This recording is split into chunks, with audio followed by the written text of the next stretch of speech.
기도. 오늘은 예수님의 다락방 설교의 18번째 시간으로 세상에게 미움받는 성도, 율법에게 박해받는 교회란 제목으로 18절부터 25절까지 같이 한번 요한복음 15장 18절부터 한번 같이 읽어보도록 하겠습니다. 시작. 세상이 너희를 미워하면 너희보다 먼저 나를 미워하는 줄 알라. 너희가 세상에 속하였으면 세상이 자기의 것을 사랑할 것이나 너희는 세상에 속한 자가 아니요 도리어 내가 너희를 세상에서 택하였기 때문에 세상이 너희를 미워하느니라. 내가 너희에게 종이 주인보다 더 크지 못하다 한 말을 기억하라. 사람들이 나를 박해하였은즉 너희도 박해할 것이요 내 말을 지켰은즉 너희 말도 지킬 것이라. 그러나 사람들이 내 이름으로 말미암아 이 모든 일을 너희에게 하리니 이는 나를 보내신 이를 알지 못함이라. 내가 와서 사람에게 말하지 아니하였더라면 죄가 없었으려니와 지금은 그 죄를 핑계할 수 없느니라. 나를 미워하는 자는 또 내 아버지를 미워하느니라. 내가 아무도 어떤 일을 그들 중에서 하지 아니하였더라면 그들에게 죄가 없었으려니와 지금은 그들이 나와 내 아버지를 보았고 또 미워하였도다. 그러나 이는 그들의 율법에 기록된 바 그들이 이유 없이 나를 미워하였다 한 말을 응하게 하려 함이라. 아멘. 중요한 단어가 뭐겠어요? 18절부터 25절까지는요. 네, 제가 두껍게 친절하게 핵심 단어 키워드라 그러죠. 미워하면, 미워하다 그러고요. 그 다음에 미워하다와 비슷한 단어가 박해, 핍박 이런 단어에서 성도는 제자들, 1차 수신자들은 이제 11명의 제자들이니까 제자들은 세상에게 미움을 받죠. 그리고 박해를 받는다. 그리고 또 초대교회, 교회가 세상에게 미움을 받죠. 오늘 제목도 율법에게 받는 박해 그랬는데 교회가 오늘날 교회가 세상에게 박해를 받나요? 아니요. 안 받나요? 교회에게 성도가 박해를 받아요. 교회에게 성도가 율법에게 진리 안에 들어온 또 진리를 향하는 그 은혜의 세계는 완성이 있어요, 없어요? 네? 은혜의 세계, 진리의 영역 완성이 있을까요, 없을까요? 우리 진리를 배우잖아. 진리를 알고 진리를 배우고 소위 말하는 인류가 만들어온 그 진리, 말씀, 또 은혜, 예수, 복음, 이렇게 당연히 표현하는 그게 있잖아요. 이게 완성된 그것 있어요, 없어요? 완성이라 하면 100%. 없어요. 100% 진리. 없어요. 네? 없어요. 세상에서 아니면 말씀, 우리 현실 속, 이 역사, 현실, 우리 인생. 역사 속에서. 네. 우리 경험하는 모든 세상 속에서. 성경에서든 어디든. 없어요. 있어요. 어디 있어요? 예수님 안에.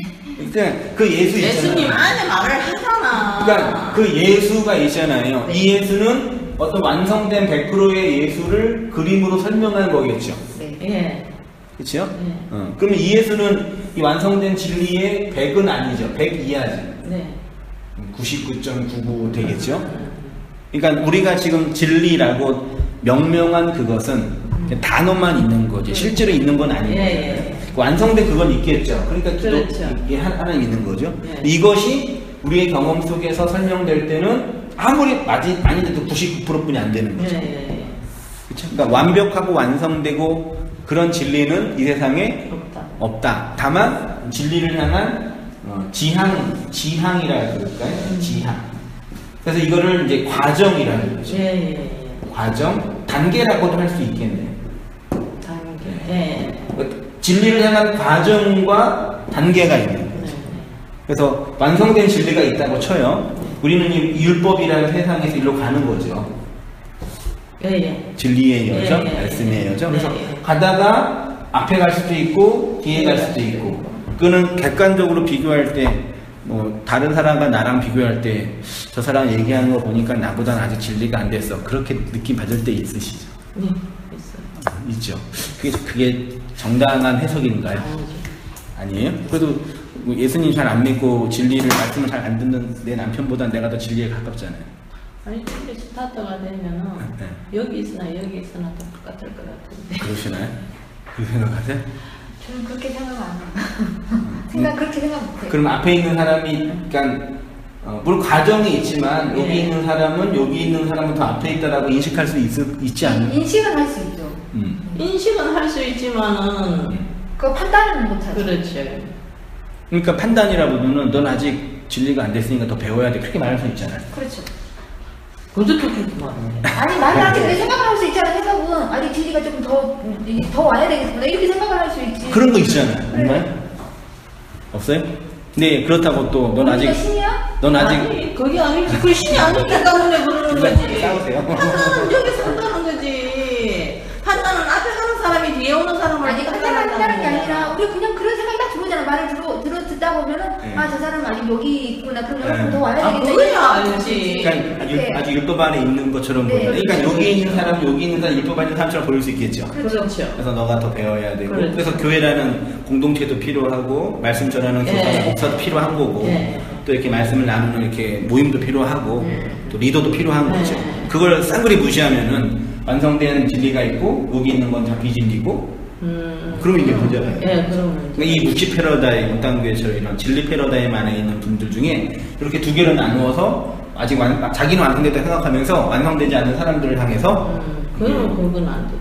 왜냐면 그런 사람도 있고 물론 나도 그럴 때도 있고 물론 그렇게 표현할 때도 있고 이건 이제 조심스럽게 그렇지. 지혜롭게 잘 배려하면서 잘 가르치면서 그렇죠. 잘 품어주면서 아, 해야 되는 입장이 있는 거죠. 그렇죠. 그래서 이게 그런 과정과 단계를 무시하는 건 과도하고 그렇다고 이게 뭐 진리가 아니다 그렇게 말할 필요는 없지만 이게 오히려 이 앞에 있는 사람이 통해가지고 뒤에 있는 사람이 상처받을 때가 많아요. 그치요. 예. 그게 이제 우리의 오히려, 이 예. 진리 패러다임, 묵시 패러다임 예. 안에 있는 이런 교회. 그렇지. 그러니까 우리가 뭐 기복주의나 율법주의나 신비주의나 번영의 이런 것들 이제 비판하잖아요. 그렇지. 오늘 비판할 텐데 이것은 진리에 이르는 과정은 될 수 있나요?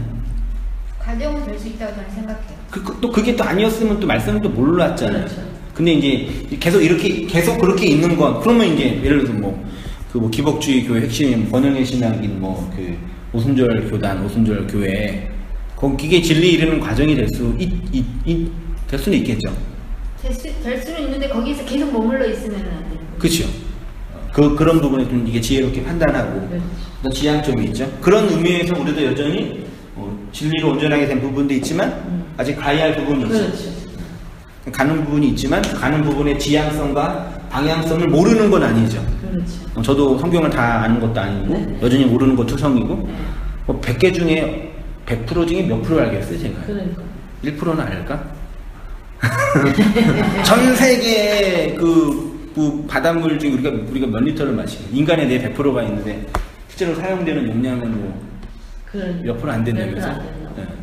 그죠? 그거 얼마 이 바닷가에 모래 한두 개 들고 이게 모래다 자랑하고 있는데 전체 바닷가 보면은 뭐 세 발에 피고 그 발에 그 사발에 그 뭐 조족지열이라 그러면 그쵸? 그러니까 알고 있는 그 진리 때문에 그 놀라울 수 있는데 또 전체를 알면 또 우스운 거죠. 그죠? 그런 어떤 과정을 좀 가지고 나도 말씀을 배우고 모른다고 또 이렇게 쪽팔릴 필요도 없고 많이 안다고 또 자만할 필요도 없고 모르는 사람도 괜히 이렇게 막 너는 그것도 몰라고 찌르고 막 누르고 또 그런 것도 웃긴 거고 그런 분들이 가끔 이렇게 있어가지고 그래서 좀 말씀을 잘 이렇게 잘 배우고 나누고 훈련하고 이게 필요하겠다 그런 생각이 드는데요. 아무튼 본론으로 들어가면요. 너희를 미워하면 나를 미워하는 줄 알라. 이거 한번 천천히 우리 임재장 읽어주셔요. 네, 예수님은 제자들에게 세상이 너희를 미워하게 될 것이라고 말씀하십니다. 너희를 미워하는 것은 곧 나를 미워하는 것이라고 하십니다. 그러면 이런 질문을 할 수 있습니다. 왜 세상이 제자들을 미워하게 될까요? 그 이유는 19절에 말씀하십니다. 네, 읽어주세요. 너희가 세상에 속하였으면 세상이 자기 것을 사랑할 것이나 너희는 세상에 속한 자가 아니요 도리어 내가 너희를 세상에서 택했기 때문에 세상이 너희를 미워하느니라. 예, 이게 세상이 제자들을 미워하는 이유는 세상에 속하지 않았기 때문에. 예. 문자 보냈던 자매님이세요? 네. 아, 네. 여기. 아유, 혼자 오셨는데. 아유. 반갑습니다. 아, 예. 시설 지났어요? 네. 어디서 오셨어요? 집은 네. 전주인데 지금 서울에. 아, 전주에서 오진 않으셨죠? 순간 놀랐어. 올라와가지고 아, 서울 어디에 거주하시는데? 노량진에. 아이고, 가까워서 계시구나. 네, 반갑습니다. 네. 지금 진도 중이라요? 네. 네. 한번 한잔 마시도록 하고요. 자, 미워하는 이유는 지금 1페이지 왼쪽에 19절 읽고 있습니다. 그 세상에 속하지 않았고 세상에서 택하였기 때문에 그러죠. 이 두 가지예요. 너희가 세상으로 미움을 받는 이유는 세상에 속한 자가 아니고 세상에서 택하였기 때문이다. 말씀드렸듯이 성경이 말하는 세상, 딱 세상하면 느끼는 거 있으시죠? 박 집사님 세상하면 어떤 게 느껴지세요? 세상. 사탄의 나라? 사탄의 나라. 예. 하나님과 반대되는. 하나님과 반대되는. 예, 좋은 표현이네요. 그러니까 세상이나 세상에 있는 것을 사랑하지 말라. 신앙이 안 좋은 사람, 세상을 사랑하는 사람이고 세상에 속한 자고 이렇게 이제 되게 부정적으로 보죠. 우리가 말하는 성경이 말하는 세상은 우리가 살고 있는 시간과 공간을 의미하거나 기독교 외에 다른 의미, 지금 말씀하신 거예요. 종교를 의미하는 것이 아니라 그것만이 아니라 세상이라고 번역된 헬라어가 뭐라고요? 예, 코스모스가 세상이고 앞에 호라는 정관사가 이거는 영어의 그 더예요. 그러니까 항상 헬라어나 히브리어는 정관사가 모든 분에 붙어 있어요. 그러니까 컵 하면은 여기 컵이 몇 개예요? 하나, 두 개뿐이 없네요. 자, 컵 주세요. 그러면 이거 달라고 저거는 모르잖아요. 네, 이 컵 주세요 해야 되잖아요. 그러니까 이게 정하는 거죠. 그 관사의 역할이라 그러니까 호코스모스는 그 세상. 그러니까 무엇인가 정한 그 세상이 있어요. 그 세상에서 하나님이 만드신 물리적 현실 전체를 의미하기도 하지만 세상은 하나님의 뭐요? 율법이 담겨져 있는 것. 세상에 뭐가 있다고요? 율법. 그러니까 세상이 율법이에요, 말하자면요. 쉽게 말하면, 그러니까 세상 하면 율법인데 넓은 의미로는 온 세상에 있는 모든 자연 법칙이 율법이죠. 그래서 이 세상은 하나님의 진리가 흐르고 있어요. 좁은 의미로는 성경, 더 좁은 의미로는 십계명. 됐죠? 그게 율법이에요. 그래서 성경에서 세상이라는 단어를 딱 볼 때는요. 뭐 아까 요한일서에 세상이나 세상을 사랑하지 말라 그러면 이제 부정적으로 보는데 세상 코스모스라는 이 개념은요 넓게는 자연 온 우주라 그러죠. 실제로 코스모스가 우주라는 개념이 있어요. 영어에 전체 우주 그 다음에 자연에 안에 하나님의 그 무엇이 담겨져 있는 것이 있죠. 그거를 율법이라고 하는 거예요. 율법보다 좀 더 좁은 의미로 율법이 어디에 기록되어 있어요? 성경에. 성경이 율법이죠. 맞죠? 성경 66권이 율법이고 성경도 이제 정경이라는 게 있고 그 다음에 이제 성경에 들어가지 않는 외경이라는 것도 여러 가지 문서들이 있는데 아무튼 율법이고 율법의 핵심 코어를 뭘로 정리해 주셨어요? 십계명. 그래서 이렇게 코스모스 하면은요 이렇게 이해하시면 돼요. 성경에서요 이 개념으로. 율법하고 네. 계명하고 똑같아요. 네, 거의 똑같아요. 그러니까 율법의 도덕적, 그러니까 내가 지켜야 할 계명은 약간 이렇게 안 지키면은 벌 받는. 율법은 좀 포괄적인 의미고요. 계명은 그 율법이 가지고 있는 어떤 기능 중에 안 지키면 벌 받고 지키면 상 받는 그런 도덕성, 윤리성 표현하죠.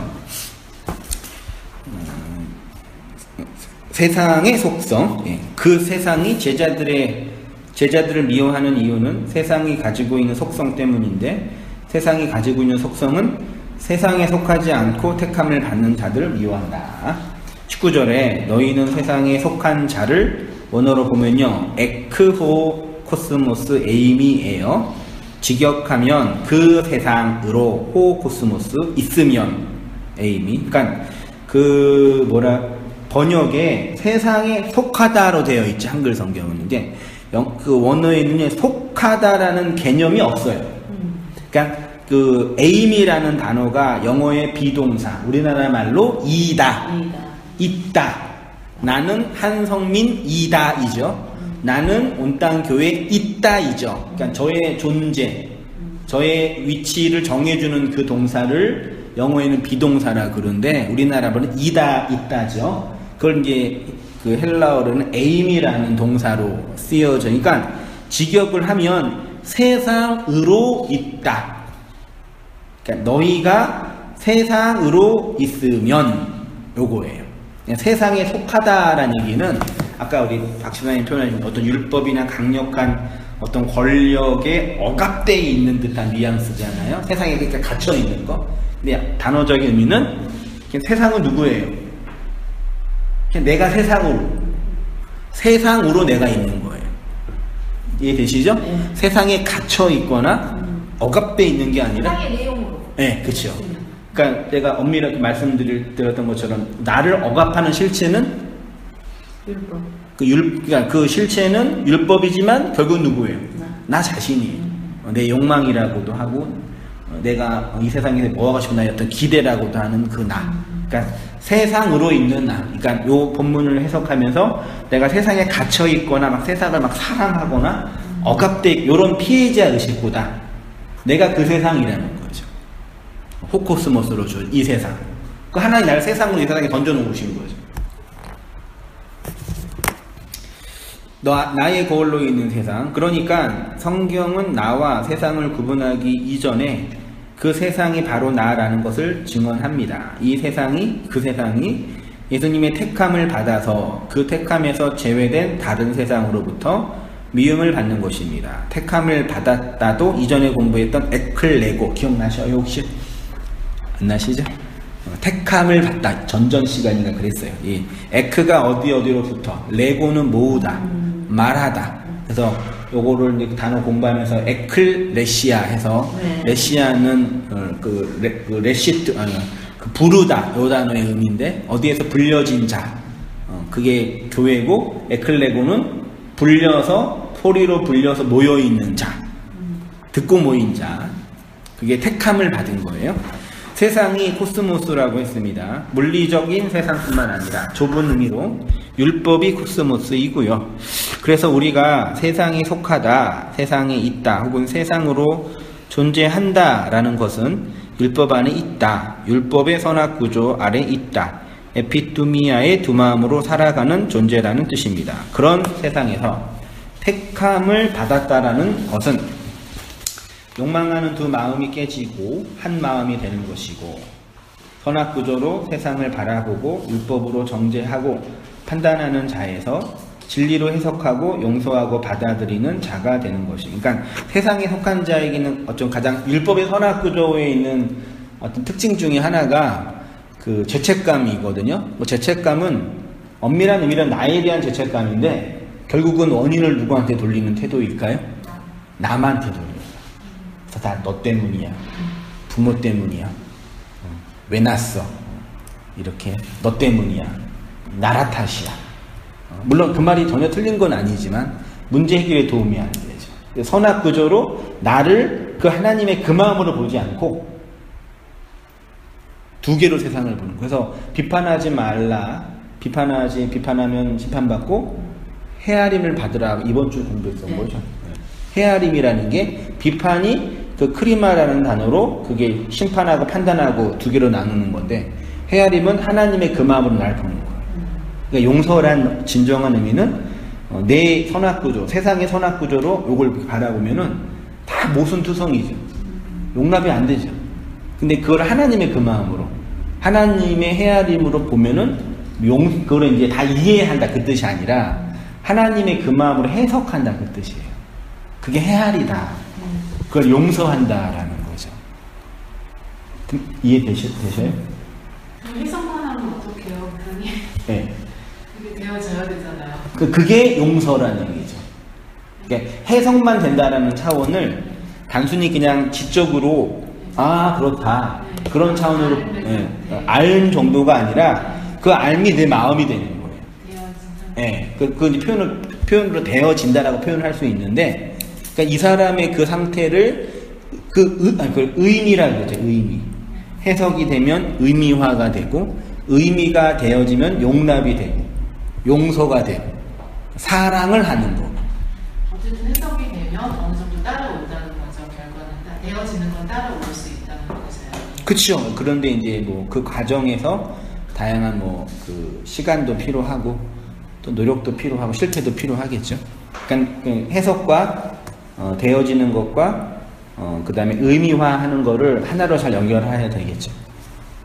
의미가 되면은 일단 내 마음으로 오잖아요. 그렇죠. 그 마음으로 오면은 그게 행동으로도 되니까. 그렇죠.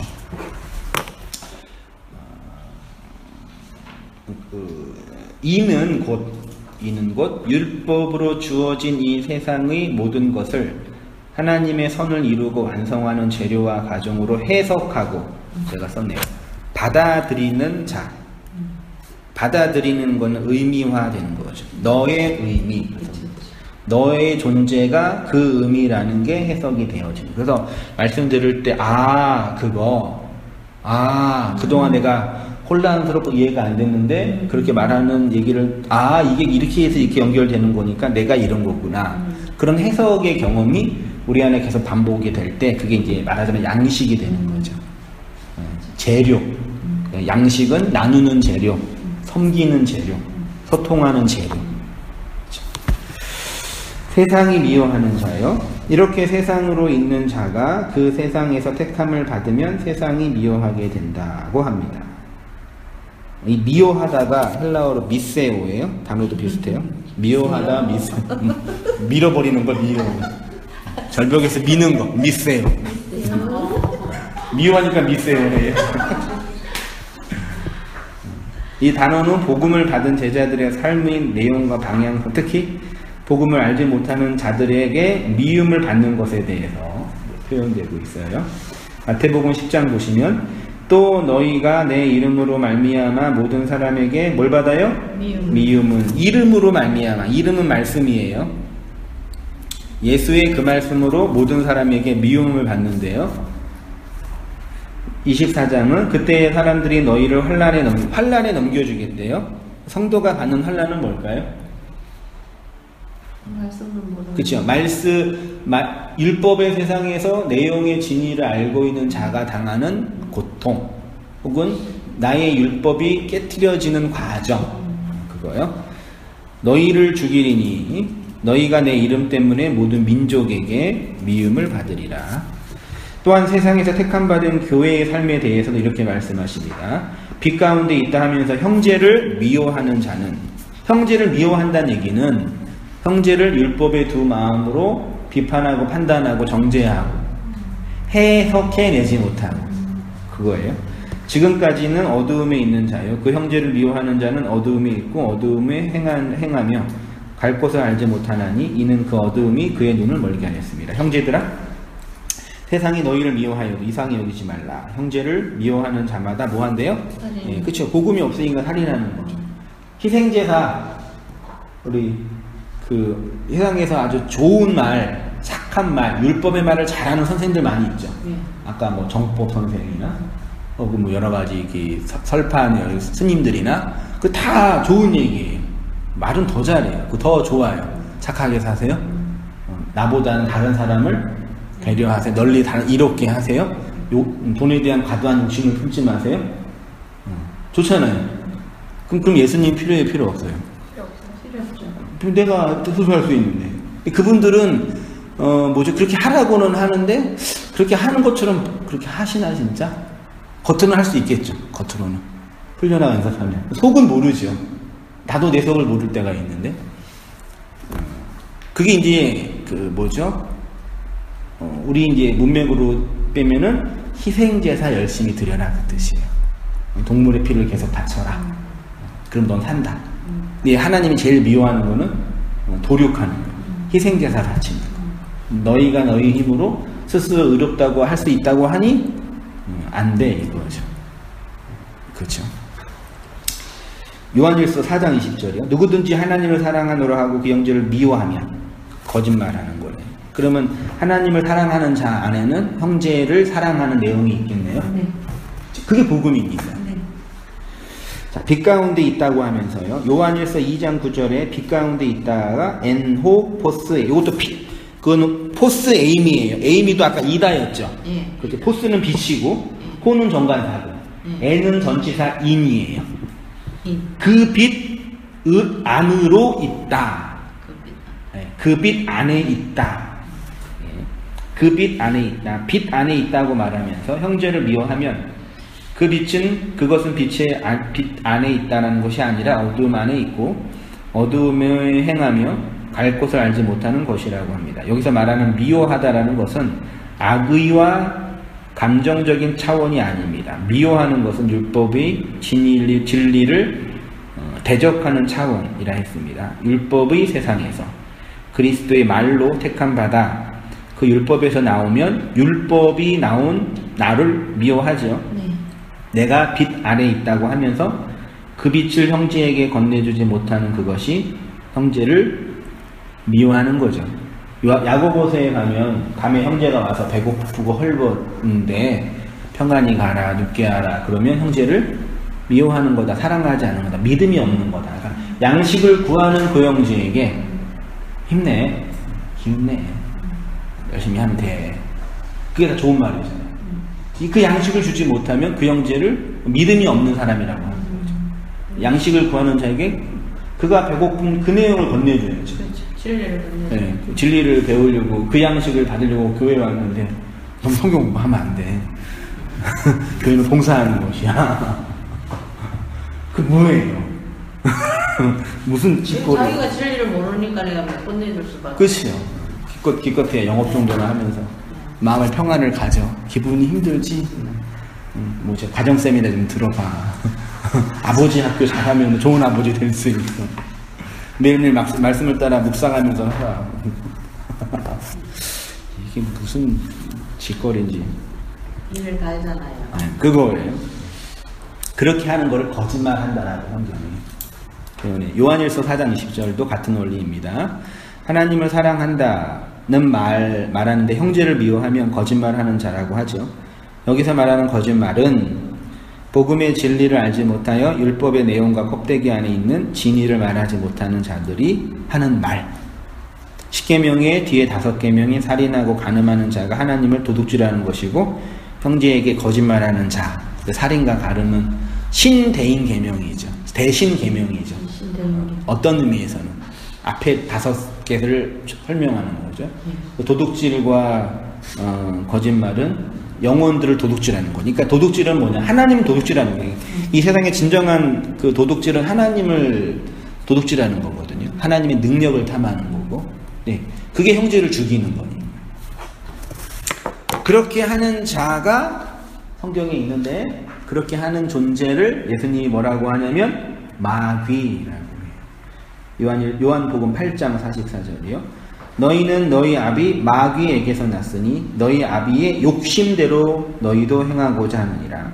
그는 처음부터 살인하는 자요 진리가 그 속에 없으므로 진리에 서지 못하고 거짓을 말할 때마다 제 것으로 말하나니 이는 그가 거짓말쟁이요 거짓의 아비가. 그러니까 살인하는 자, 거짓말하는 자, 진리가 그 속에 없는 자, 욕망과 욕심, 선한 욕망의 에피두미아의 그 욕망을 따라 살아가는 그 실체를 마귀라고 하는 거죠.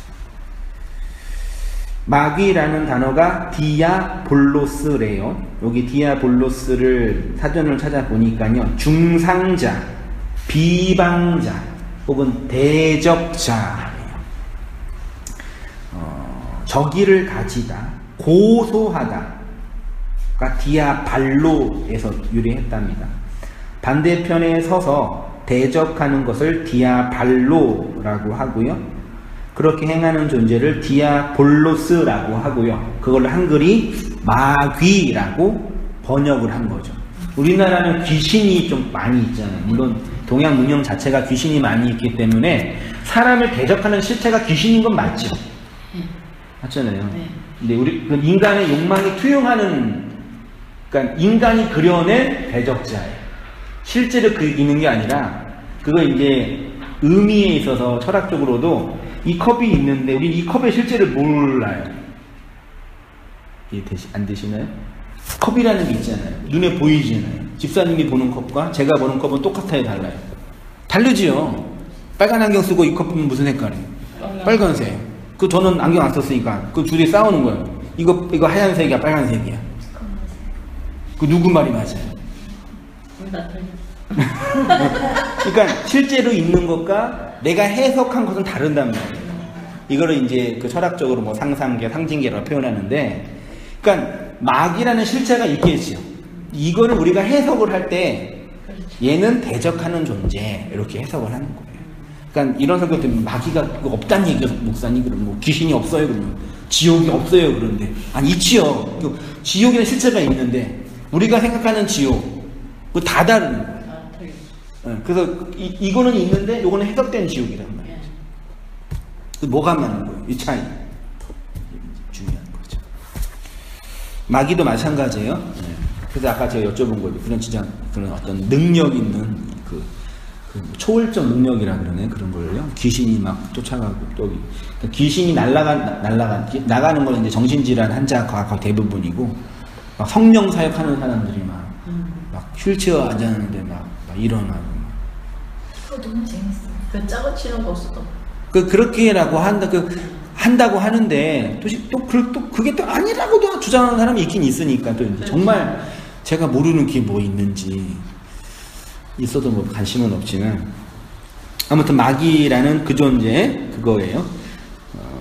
진리 입장에서 밑에서 두 번째 줄입니다. 진리 반대편에 있는 것을 디아볼로스, 마귀, 비방자, 고소자라고 합니다. 그렇게 반대편에서 고소하는 것을 미워하다. 그러면 우리가 전한 진리의 말대로 택함 받기 전에는 우리가 모두 그리스도 반대편에 있었던 마귀였다는 것이고, 그렇게 하나님과 진리를 대적하는 마귀의 일을 버리고 하나님 편으로 넘어와 하나님의 마음으로 살아가는 존재가 되었다라는 것은 여전히 그 길을 가고 있는 사람들에게는 택함받은 자들이 곧 마귀로 보일 것입니다. 그래서 미워하는 것입니다. 그래서 그런지 예수님은 율법을 가르치는 교사들로부터 그렇게 미움을 받고 마귀 대접을 받으셨죠. 그건 사도 바울도 마찬가지였어요. 바리새인들이 듣고 이르되 이가 귀신의 왕 바알세부를 힘입지 않고는 귀신을 쫓아내지 못하느니라 하거늘 예수께서 그들의 생각을 아시고 이르시되 스스로 분쟁하는 나라마다 황폐하여 질 것이요 스스로 분쟁하는 동네나 집마다 서지 못하리라. 만일 사탄이 사탄을 쫓아내면 스스로 분쟁하는 것이니 그리하고야 어떻게 그의 나라가 서겠느냐. 또 내가 바알세부를 힘입어 귀신을 쫓아내면 너희의 아들들은 누구를 힘입어 쫓아내느냐. 그러므로 그들이 너희의 재판관이 되리라. 그러나 내가 하나님의 성령을 힘입어 귀신을 쫓아내는 것이면 하나님의 나라가 이미 너희에게 임하였느니라. 사람이 먼저 강한 자를 결박하지 않고서야 어떻게 그 강한 자의 집에 들어가 그 세간을 강탈하겠느냐. 결박한 후에야 그 집을 강탈하리라. 나와 함께 아니하는 자는 나를 반대하는 자요 나와 함께 모으지 아니하는 자는 해치는 자. 그러니까 비진리 입장에서, 율법의 입장에서 예수는 자기네 것들을, 자기네 세간들을, 자기네 밥그릇을 빼앗아 가는 것처럼 보이는 거죠. 그래서 미워하는 자기 거였거든요. 미움받고 박해, 핍박받음. 이렇게 미움을 받는 것을 다른 말로 핍박이라고 합니다. 내가 너희에게 종이 주인보다 더 크지 못한다 한 말을 기억하라. 사람들이 나를 박해하였은즉 너희도 박해할 것이요 내 말을 지켰은즉 너희도 지키리라. 20절에 사람들이 나를 박해하였은즉 너희도 박해할 것이요 라고 하십니다. 이 박해가 디오코인데요. 율법이 진리의 말씀에 의해 깨지는 그 경험을 박해. 그러니까 여기 마태복음 5장 10절 이하에 제가 산상수훈 강의할 때 의를 인하여 박해를 받는 자가 복이 있다 그랬죠. 그러면 복 받는 성도는 뭘 받는다고요? 우리는 못 들었어요. 아, 그러셨어요? 그러셨구나. 제 책임인가요, 그게? 들었어도 다 잊어버렸어요. 그렇죠. 네. 아니지, 못 들었지. 그러니까 나라는 존재가 율법으로 구성되어 있고 그 선한 욕망이고 그는 이제 에피티미아 욕망을 따라 자기 욕망, 나라는 나라의 구축을 위해서 살아가세요. 네. 나의 확장. 이거는 모든 생명체의 본능이에요. 그러니까 그 나의 확장인데 내 밖에서 말씀이 하나님이 말씀을 던지지 말씀은 시라 그랬죠. 그러니까 나라는 나라의 확장을 해서 살아가요. 모든 인생들은요. 근데 말씀이 들어오면 이 나의 확장을 위해서 살아가는 그 나가 죽고 이 씨에 의해서 이상한 생명이 만들어져요. 이게 아주 독특해요. 이해되시나요? 중요합니다. 그러니까 이 생명은 생명의 확장은 되겠죠. 생명이니까.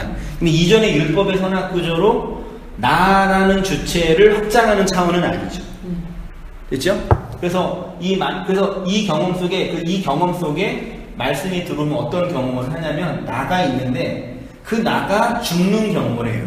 마치 내가 축소당하고 억압당하는 그걸 내가 이게 율법적 선악 구조의 해체, 자기 깨어짐, 자기 죽음.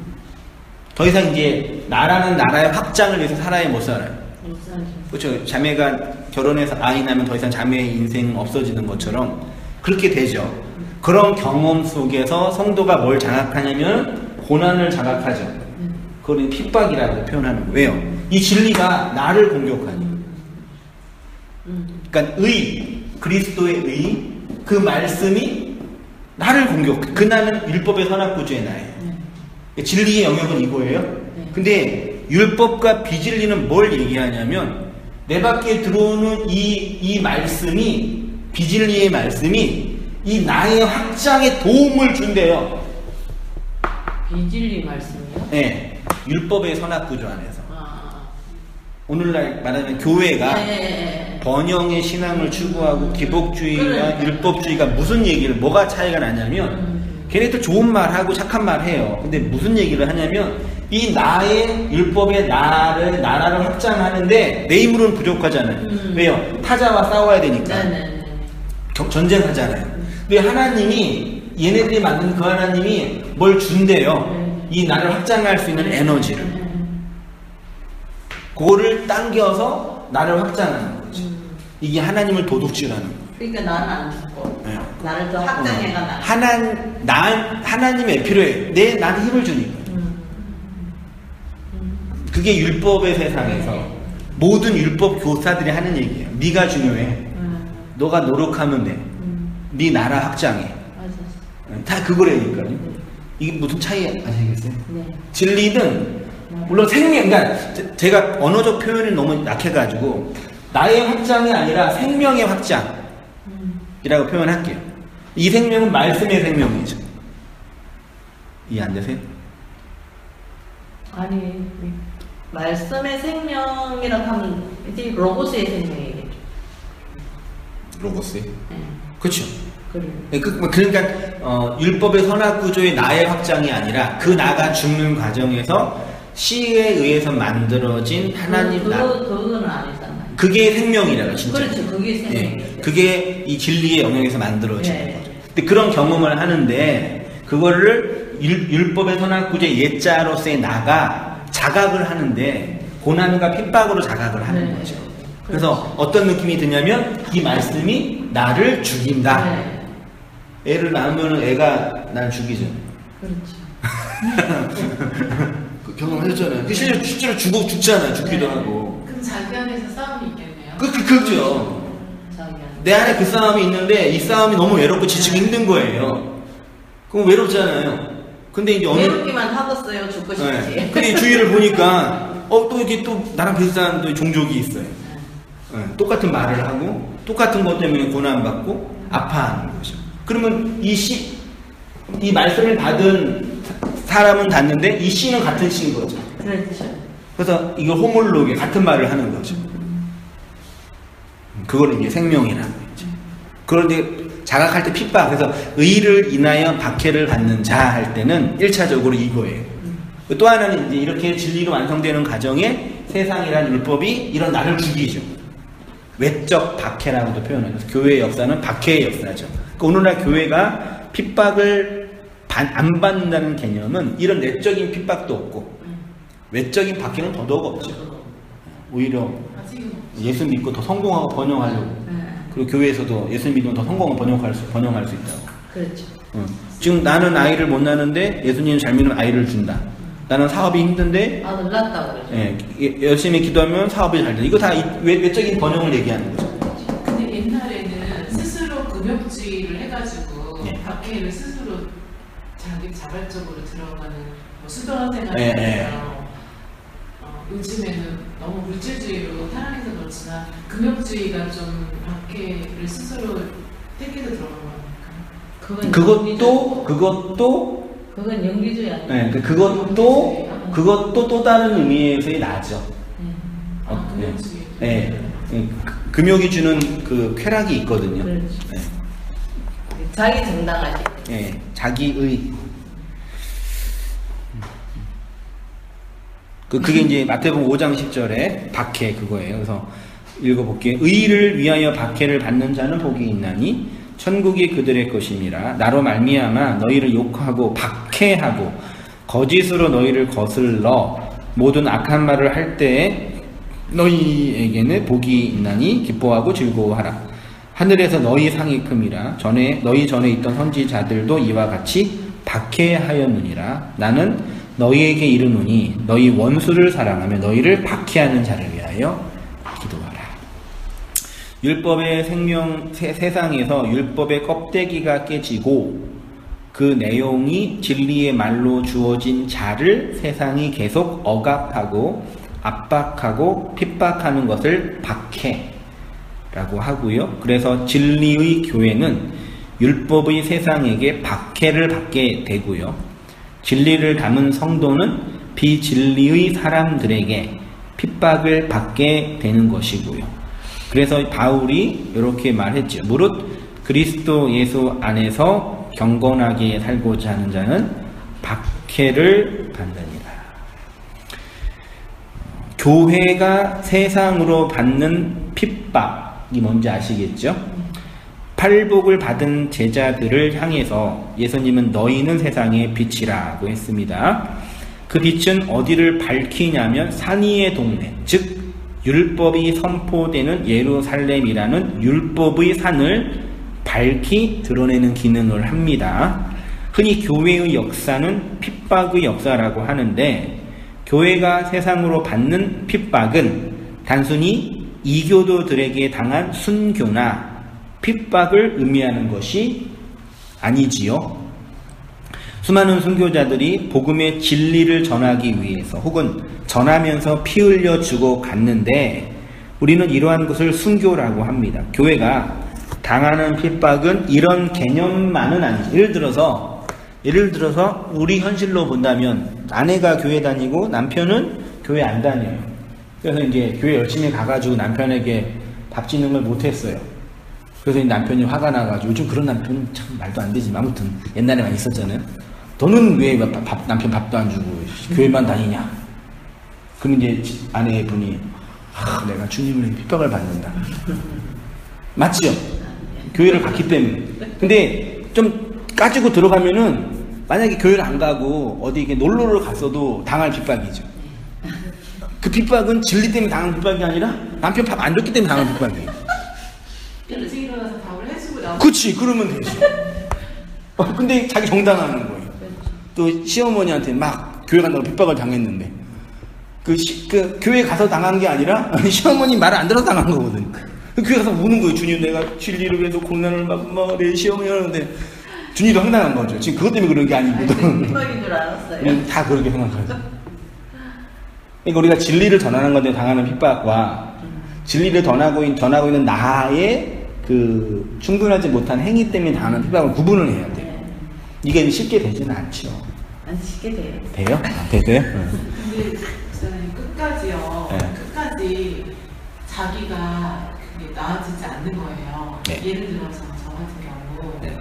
만약에 부모님께 뭐 순종해라, 부모님께 잘해드려라 그랬을 때 그 대상이 시어머니세요. 네. 근데 시어머니가 너무 나랑 안 맞아. 네. 뭔지 모르게 막 너무 싫어. 그 시어머니 맞을 일은 없죠.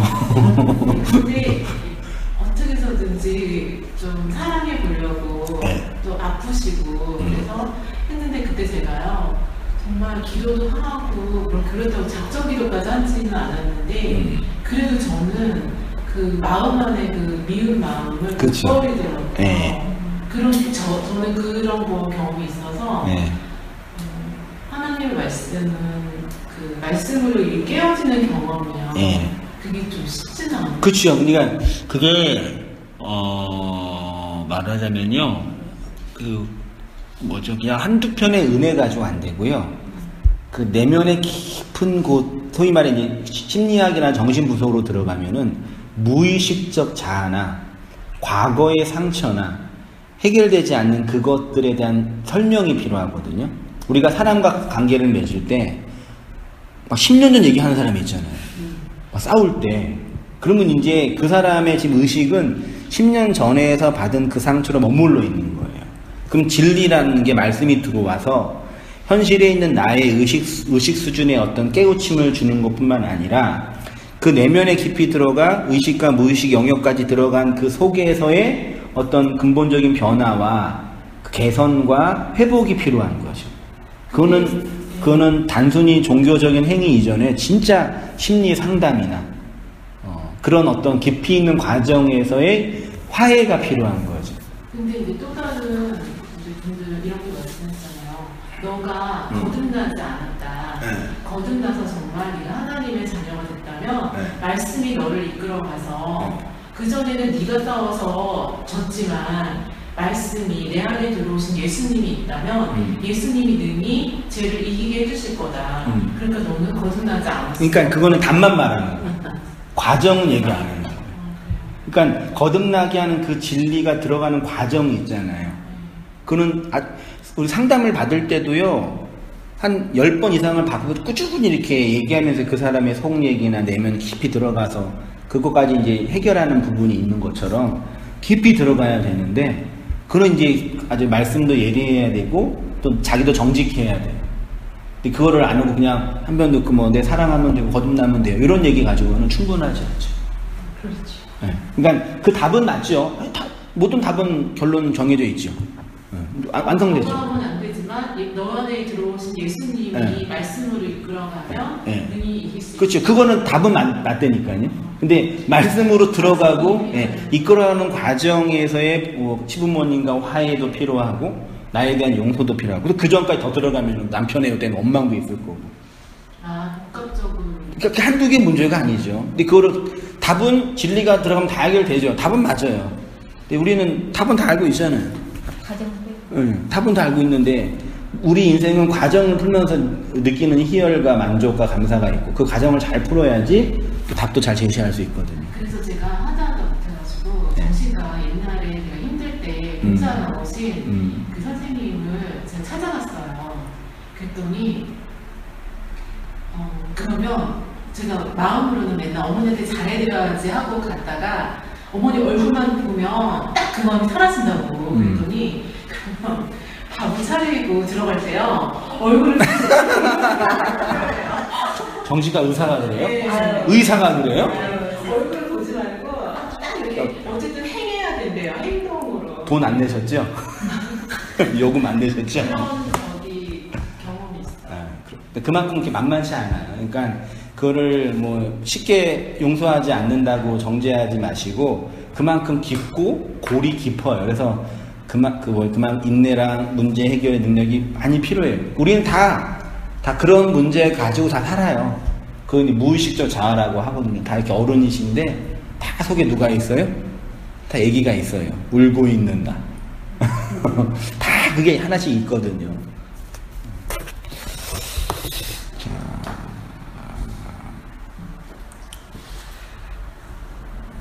가운데쯤에 수많은 순교자들이 복음의 진리를 전하기 위해서 혹은 전파하면서 피 흘려주고 갔습니다. 우리는 이러한 것을 순교라고 합니다. 교회가 당하는 핍박은 이런 개념이 아닙니다. 아니, 오히려 오늘날 교회가 세상에게 핍박을 당하기는커녕 세상을 감언이설로 잘 속여 교회의 성공과 발전을 위한 부속품으로 만들고 있는 경우가 많습니다.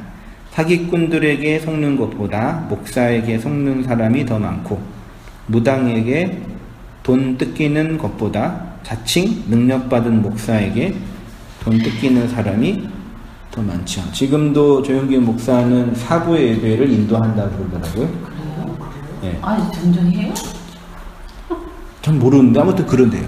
왜 그런지 아세요? 거기서 나오신 거 아니에요? 원로 목사인데 원로 목사가 왜 나와요? 분기시 뭐라 그러죠? 자기 소유가 왜 예배를 왜 하냐? 그 얘기를 지금도 그런지는 모르겠는데 거기는 예배 끝나면 목사 앞에 엄청 사람이 온대요. 뭐 하려고? 돈 받아. 안수 받아. 근데 안수는 이제 수백 명이 들으니까 줄 서서 기다려야 돼. 돈 받아. 요금들. 그냥은 안 해줄 거 아니에요? 네. 그러니까 예배를 인도하는 이유가 부수입이죠. 물론 이제 저는 나쁘게 말하는 거고, 이따가 끝나고 단수. 저는 나쁘게 말하는 거고, 좋게 말하면 영혼들 향한 섬김이죠. 언제 해줄 거야? 아, 스스로 하세요, 이렇게요. 좀 자기 스스로 능력 받아서 이렇게 하세요, 이렇게. 하나님 얘기라는 얘기를 이렇게 해서 하세요, 좀. 자, 이렇게. 진짜 옛날에는 옆에교회 스님께도 나오면 다 안수해 주시는데 오늘 여기 나왔으니까 숫자를 적으니까. 그게 되게 한번 받으면 좀 기분 좋아지시나요? 글쎄 되게 목사님들도 좋아해요. 옛날에는 좋았어요.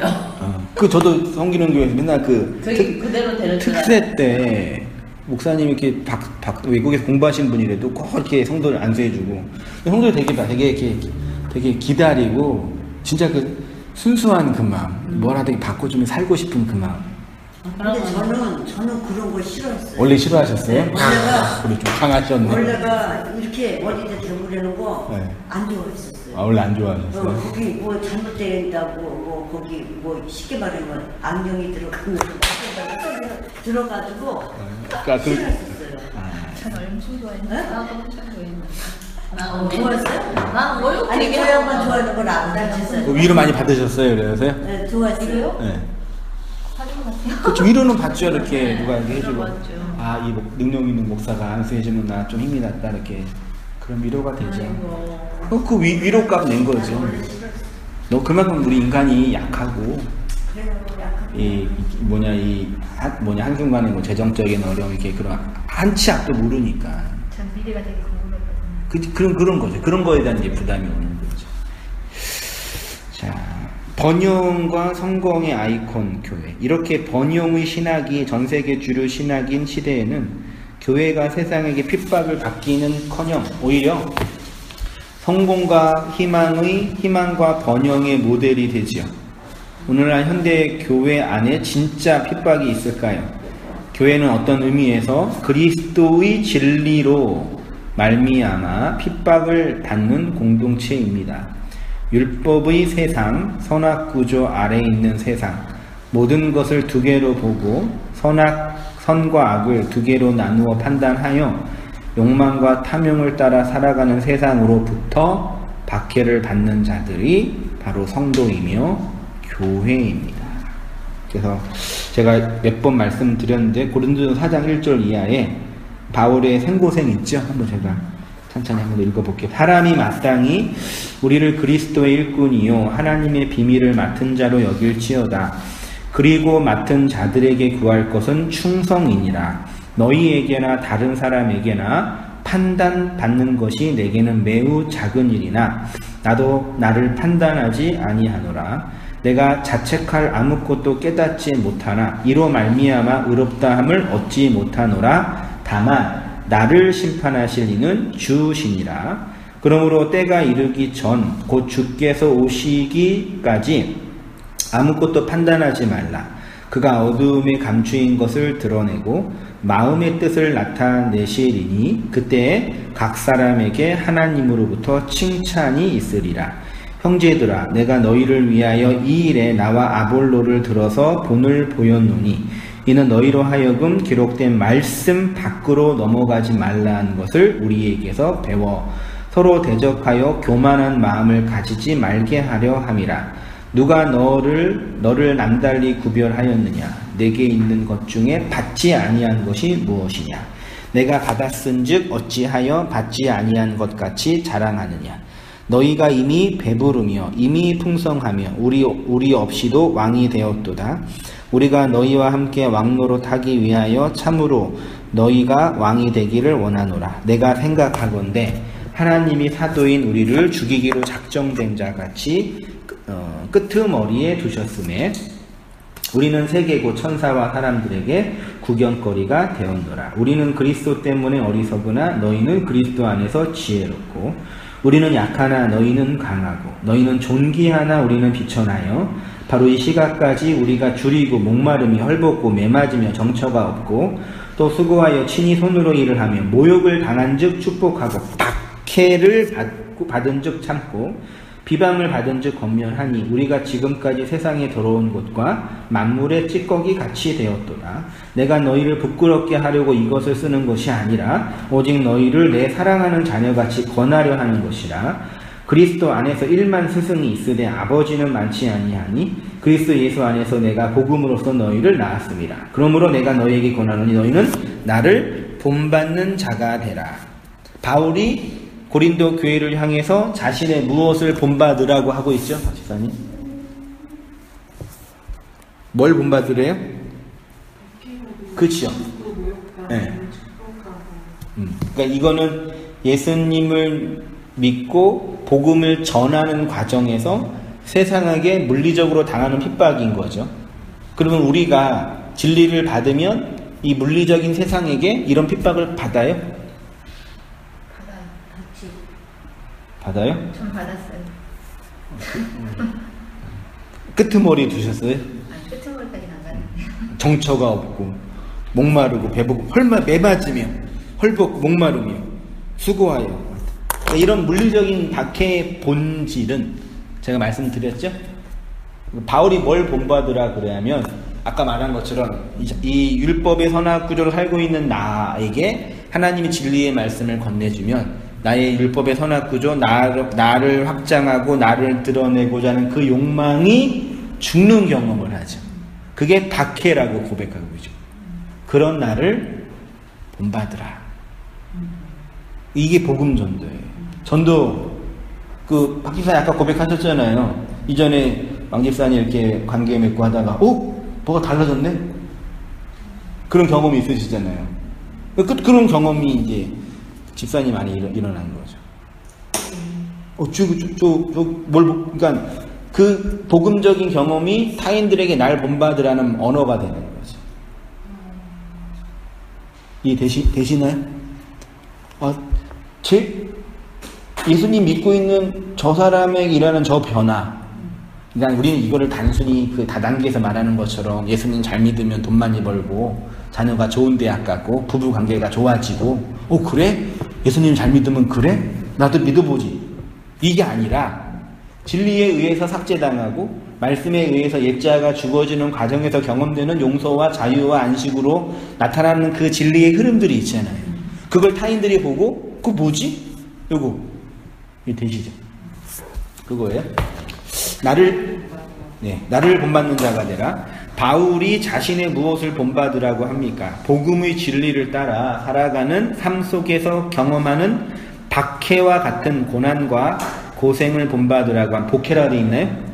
박해로 되어 있죠? 왜냐하면 복음의 진리는 박해받은 교회를 통해서만 증거되기 때문입니다.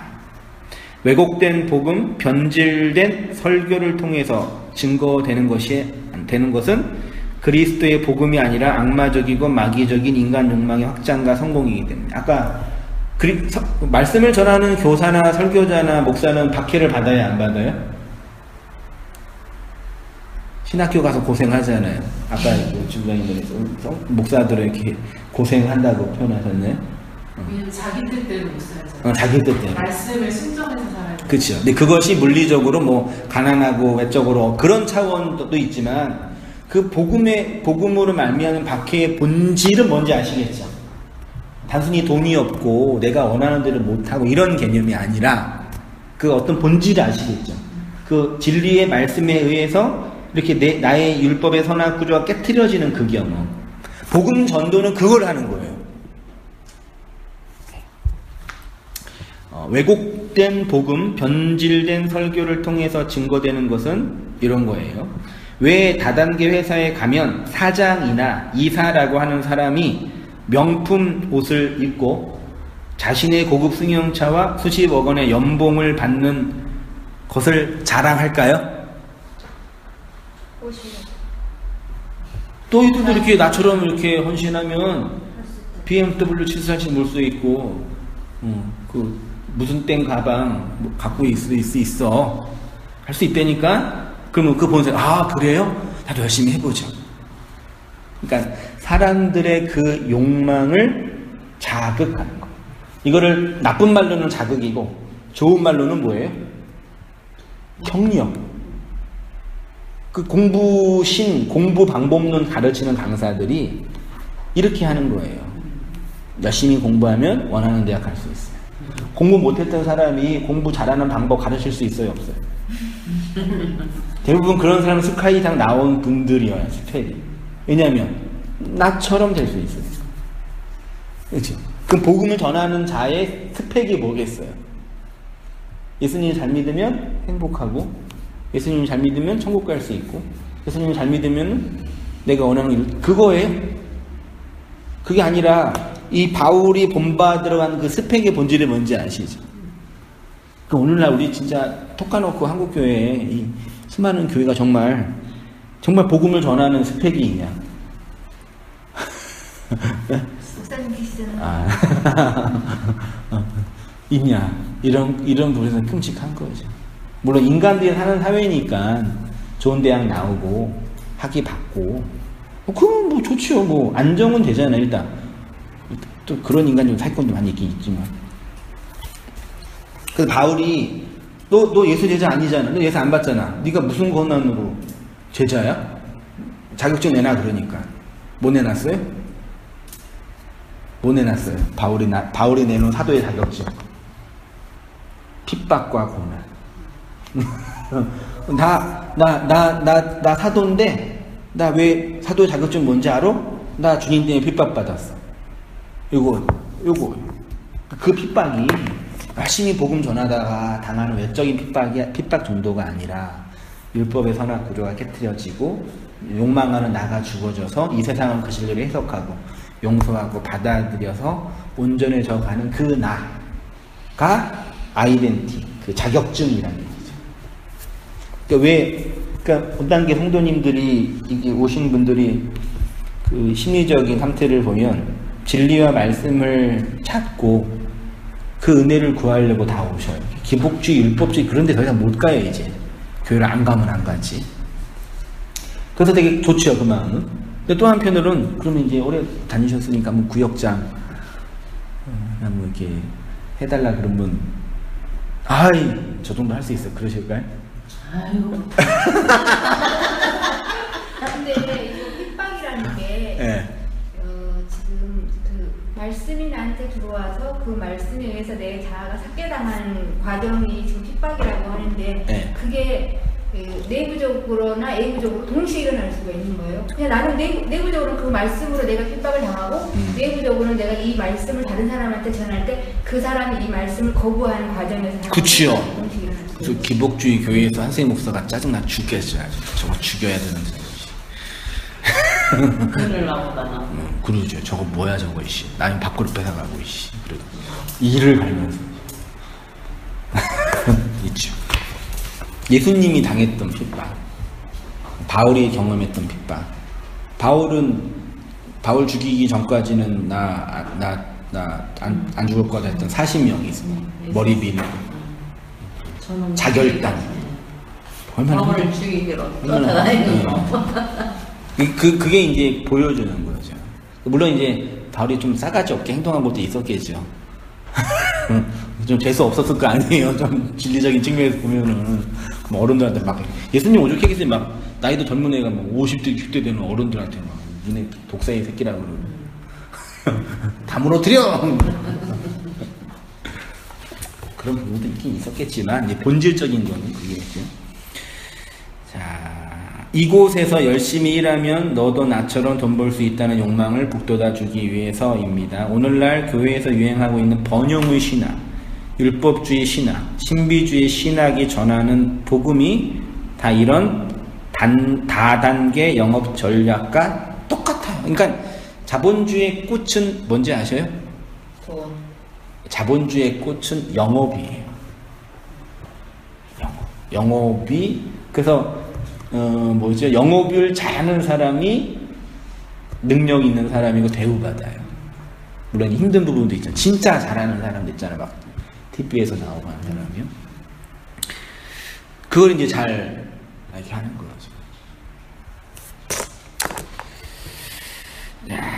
복음의 진리는 이 땅에서의 성공도, 번영도, 돈도, 명예도, 행복도 보장하고 약속하지 않지요? 네. 맞나요? 네. 그러면 내가 굳이 교회를 다녀야 돼요? 그럼 제가 그런 분한테는 다니지 마세요. 청년부 때 말씀을 이렇게 하니까 어떤 자매가 부회장이 그랬는데, 그러면 목사님 누가 교회 다녀요? 그러는 거. 누구를 교회 데리고 올 수 있어요? 그럼 말하니까 속으로 내 교회가 아니니까 교회 오지마는 얘기 못하고, 아 그러냐 그러지. 다 이 마음이에요. 그럼 왜 교회를 다녀야 돼요? 그렇지 않아도 다녀야 할 이유가 있는 분이 있단 말이에요. 물론 그래도 좀 이렇게 교회 다니면 좋다고 얘기해 줘야 되지 않나요? 할 수가 없어요. 야 다니면 그래도 좀 행복해. 그래도 좀 이렇게 해줘야 미끼라도 던져야 좀 되지 않나요? 온다고 좀 부응하고 좀. 이렇게 던질 말이 없어요. 그래서 전도를 못 하신다고 할 말이 없는 거죠. 이거 어떻게 해, 이거 죽음의 칼을 어떻게 전해 이거. 진짜. 처음에는 그래도 좀 필요하지 않을까요? 그치 이렇게 얘기해. 그럼 처음에 이런 어떻게 하면 좀. 좀 힘든 사람을 네. 위로받으려고 그쵸. 예를 들어서 그런 분이 뭐 지금 다 그렇게 왔는데, 근데 그런 분들이 계속 기복주의나 번영의 신앙의 말을 들으면 이 구원의 기회는 점점 멀어지겠죠. 또 한편으로는 그런 분이 온당기에 오시면, 예를 들어서 온당기에 오시는 분들이 두 부류예요. 말씀을 찾아 진리를 찾아 이렇게 멀리서 인터넷 듣고, 사실 교회 혼자 오는 거 되게 부담스럽거든요. 맞잖아요. 그런 분들 이렇게 진짜 말씀과 진리를 찾아 오시는 분들과, 또 한편은 누구예요? 말씀과 진리를 찾아 오시는 분들의 억압 때문에 억지로 오는 사람들, 그분들의 남편, 그분들의 아내, 그분들의 남자친구, 그분들의 자녀, 이분들 앉아 계시면 아주 힘들어 죽으려고 해요. 그거 진짜 힘들어서 오는 사람 없어요? 위로받으려고 오는 사람은 없어요? 있죠. 근데 그 위로가 아니구나 이제 확인하고 이제 도망가시죠. 내가 찾는 물건이 이게 없고 여기에 없구나. 나는 내 감정과 외적인 위로를 받으려고 왔는데 여기에서 주는 상품이 그게 아닌 거죠. 제가 상품을 바꿀 수는 없고 그렇게 생각하는 분들도 계셔요. 근데 그런 분들인데 제가 전하는 이런 말씀이 다 어떤 건 다 대부분 다 알잖아요. 그래서 항상 고민을 해 오셨는데 그 마음속에 그 진리에 대한 고민은 있는데 그것을 정말 찾지는 않아요. 그렇게 고민하는 분들 여전히 계셔요. 그 외적인 이 감정적인 위로나 그런 것들에 집중하지 마시고 객관적인 그 진리에 좀 집중해 보시라고요. 내 자신의 감정과 나의 상태, 내 역사의 위치에 고민하지 마시고 내 밖에 있는 진리를 고민하시라고요. 예를 들어서 취업을 준비하는 사람에게 사람들이 교회에 오면은 어떤 게 위로가 되겠어요? 말하자면요. 열심히 공부하면 하나님 너의 인생 인도해 주실 거야. 이번에도 뭐 경쟁률이 100대 1이지만 이번에 하나님이 너 인생에 위로가 될 거 아니에요. 근데 그런 사람한테 그런 얘기 안 하고 현실의 뭐 진리와 이 성경과 복음을 얘기하면 이렇게 들리겠어요? 그 상품이 나이트클럽 가가지고 공부하면 돼요? 그 자리를 잘못한 거죠. 나이트클럽 가서 열심히 춤추러 가야 되는데 도서관 가가지고 춤추면 되겠냐고. 야구장 가가지고 축구 왜 안 하냐고 짜증내면 돼. 나한테 필요한 게, 그러니까 인간은요, 아무리 환경이 어렵고 현실적으로 어려워도 인간은 그 영혼과 존재에 대한 궁극적인 물음이 있어요.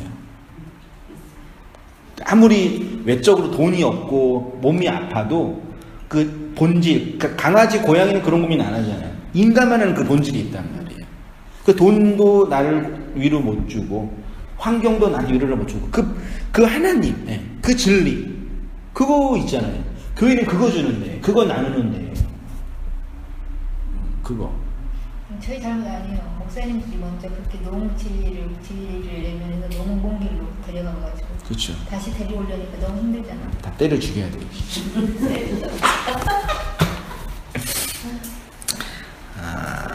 보장하지 않아요. 그러면 목사님 번영하고 싶은데요. 나빠요? 좋아요. 그럼 난 번영하고 싶은데 그러면 안 돼요? 열심히. 돼요. 열심히 일하면 돼요. 실력이 없고 환경이 어려서 못하는 거지. 그거 못해. 돈 좀 돌려주시죠. 저도 그러게. 우리 아버지가 이병철이 아니라서 돈을 못 벌잖아요. 그렇죠. 행복하고 싶죠. 여행 다니고. 근데 이건 다 우리가 인간이 살면서 요거 가지고 요거 가지고 못 산다니까요. 물론 정말 힘든 나라에는 먹을 게 없어가지고 죽어가는 애들이 있어요. 그런 것까지 비판할 필요는 없죠. 그 정말 말도 안 되는 데 있잖아요. 지금도 전쟁이 일어나 그런 데는. 그런데 진짜 인간적인 배려와 그런 사회의 복지가 필요하지요. 그래서 교회가 좀 커지면 그런 좋은 재정 가지고 좋은 일 하면 복음 전도에 도움이 되고, 뭐 취준생도 힘들잖아. 그래서 교회로 주일날 데리고 와서 밥 주고 힘내시라고. 그러면 좋죠. 교회 좋은데 좋잖아요. 그거 자체는 진리는 아니고. 네, 그 세상을 연결하는 좋은 징검다리는 되겠죠. 그런 거 갖고 있으면 나쁘지 않죠. 그거 하는 거 자체를. 근데 교회 주가 그가 돼버렸으니까 문제지.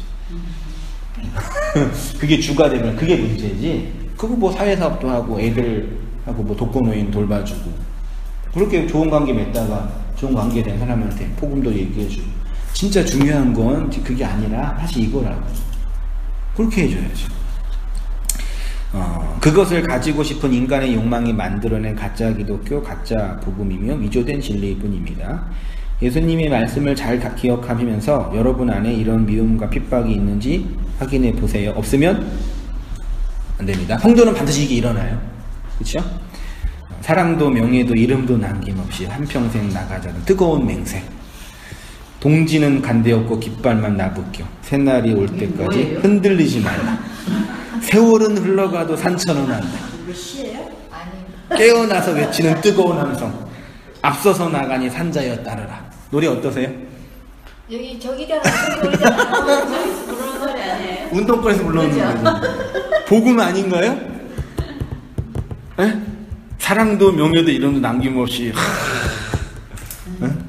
아니 이 세상에 민주주의를 위해서 외쳤던 그 민주주의 투사들도 사랑도 명예도 이름도 남김없이 그 스카이 들어간 그 유능한 학생들이 내 밥 벌어먹는 그 돈보다 이 민주주의를 위해 살아야 된다고 했잖아요.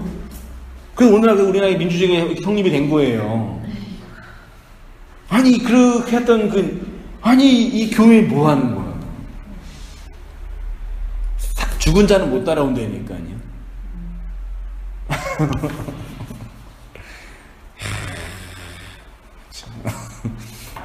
뭐 정치 얘기를 하는 게 아니라요.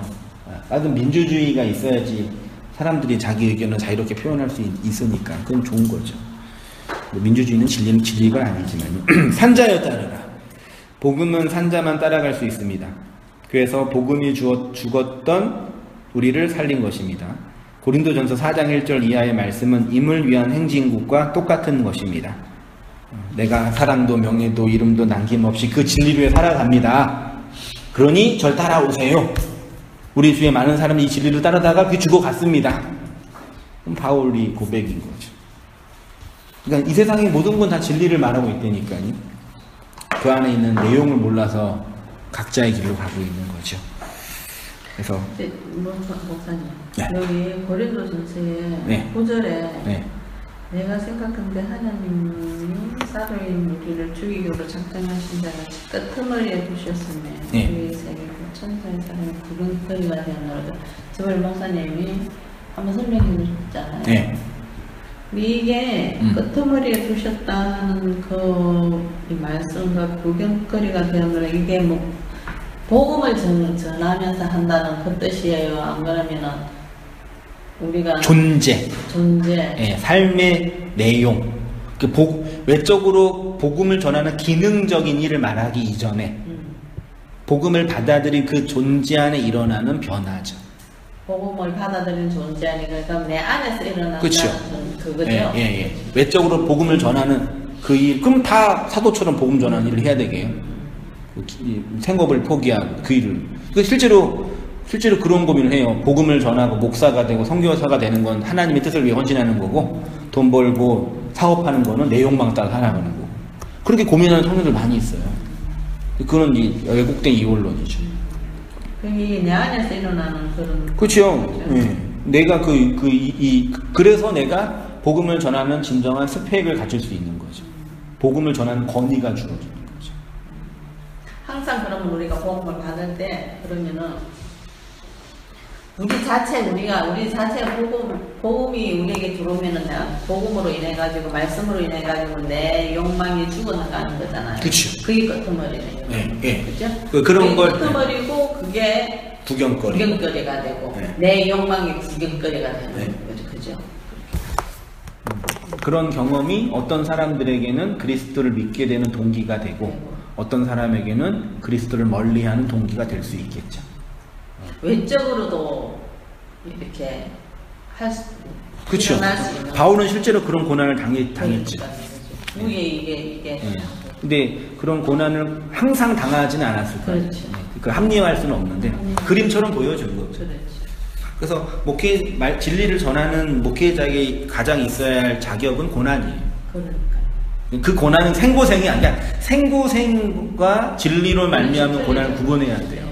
생고생은 그냥 당하는. 여기 10절에 보면 우리하고 너희가 있는데 지금 여기에서 우리하고 너희가 반대되는 지금 상태잖아요.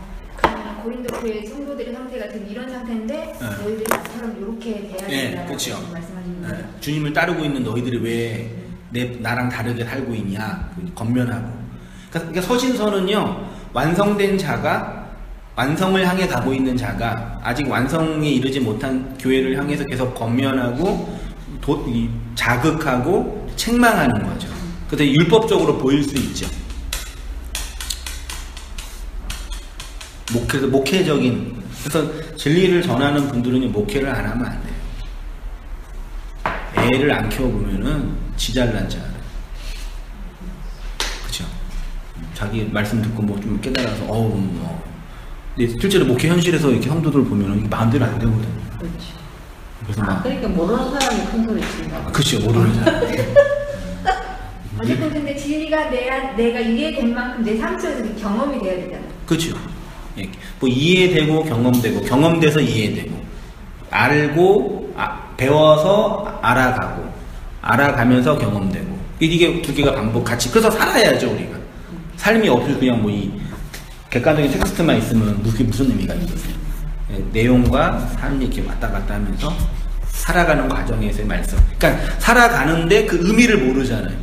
그러니까 말씀이 우리에게 들어오면 로고스로 있으면은 우리가 죽지만은 그 로고스의 말씀이 레마가 되면 우리가 살아가는 그런 구분이 뭐 꼭 맞는 구분은 아닌데 그렇게 표현할 수는 있죠. 그러니까 그게 이제 로고스는 이제 객관적인 말씀이라고 한다면 레마는 해석되어지고 들어온 의미화된 내용 그게 구분할 수는 있겠죠. 근데 두 개를 막 일부러 구분하는 건 좀 그렇죠. 해석에는 오류가. 왜냐면 성경 어디에는 뭐 로고스 레마 왔다 갔다 하거든요. 그렇죠.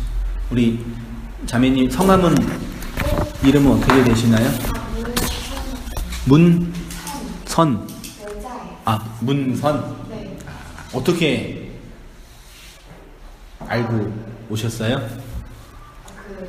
김종국 사님. 도부의 거기지?